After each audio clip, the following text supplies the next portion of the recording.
अगली खबर भी राजधानी भोपाल से ही, जहां सौरभ शर्मा केस पर नए लोगों पर एफआईआर की अब तैयारी है। ईडी समन तलब करेगी पूछताछ। सोना खरीदने वाले ज्वेलर्स के नाम भी इसमें शामिल होंगे। तो सौरभ शर्मा केस से जुड़ा हुआ यह पूरा मामला, अब इस पूरे मामले में नए लोगों पर एफआईआर की तैयारी है।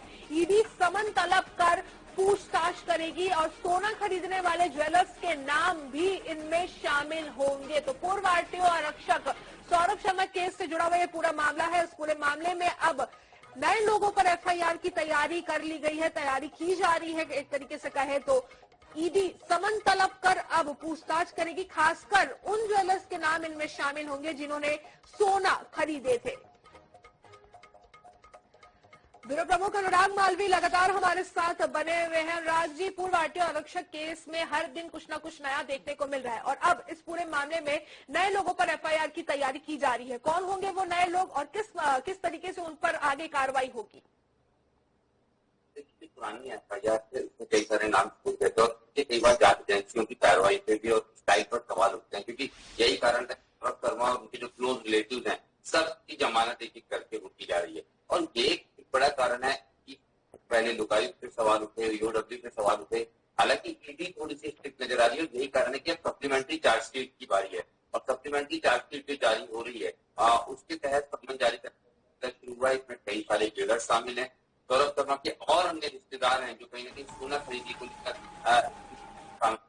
तो अभी देखने वाली बात ये होगी कि अगर इस तरह से ये मामला आगे बढ़ता है तो एक बार फिर सौरभ शर्मा की मुश्किलें बढ़ेगी, क्योंकि राज्य की एजेंसियां भले ही कितनी लापरवाही करें लेकिन केंद्र की एजेंसियों से लगातार उम्मीद है और यही कारण है कि ईडी ने अब सप्लीमेंट्री चार्जशीट जो है उसको जारी करने की तैयारी की है। अब देखने वाली बात ये होगी कि सप्लीमेंट्री चार्जशीट के जरिए कितने खुलासे होते हैं और उसके बाद कितने लोगों पे और एफआईआर होती है। और निश्चित रूप से सबसे ज्यादा जो नाम होंगे वो ज्वेलर्स के ही होंगे, क्योंकि बड़ी मात्रा में सोना ज्वेलर्स के द्वारा खरीदा गया है। तो ये बहुत महत्वपूर्ण होने वाला है। इससे ये बड़ा स्पष्ट हो जाएगा कि और कौन कौन लोग सौरभ शर्मा और ज्वेलर्स के बीच में माध्यम बने थे।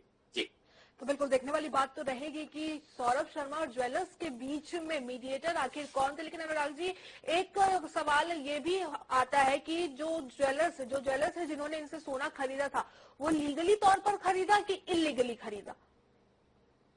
देखिए, बिल्कुल निश्चित रूप से इतनी बड़ी मात्रा में अगर सोना खरीदा है और चार्जशीट जारी हो रही है तो निश्चित रूप से कहीं ना कहीं इलीगल वे ही था, क्योंकि हिसाब किताब पूरा डायरी में मौजूद है। चाहे वो अधिकारियों की बात करें, अफसरों की बात करें, नेताओं की बात करें, ज्वेलर्स की। भले ही अफसरों और नेताओं की तरफ अब तक रुक नहीं हुआ है लेकिन उसकी शुरुआत ज्वेलर्स की तरफ से हुई है, क्योंकि जिस तरह का ये पूरा गोल्ड था उसको लेकर कोई भी जिम्मेदारी लेने के तैयार नहीं है, ना सौरभ ना चेतन से। तो इसका मतलब ही ये हुआ कि पूरा इलीगली खरीदा गया और यही कारण है कि एक और सप्लीमेंट्री चार्जशीट की बारी है और सप्लीमेंट्री चार्जशीट के बाद जो है समन शीट आएगी, समन आएगा और समन के बाद में एफआईआर दर्ज होगी। तो निश्चित रूप से इसको इलीगल माना जा सकता है।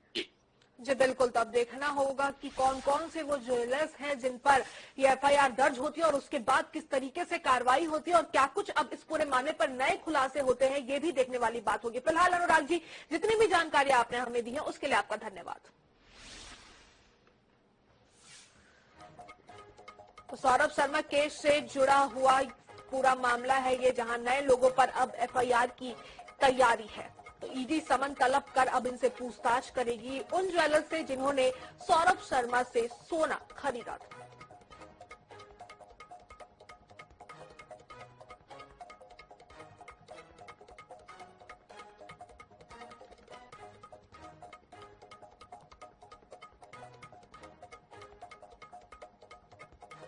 तो नए लोगों पर अब एफआईआर की तैयारी है। पूर्व आरटीओ आरक्षक सौरभ शर्मा से जुड़ा हुआ ये पूरा मामला है। भारी मात्रा में सोना और कैश मिला था, इसके साथ साथ डायरी भी मिली थी, रजिस्टर भी मिले थे जिसमें हिसाब किताब की पूरी जानकारी थी।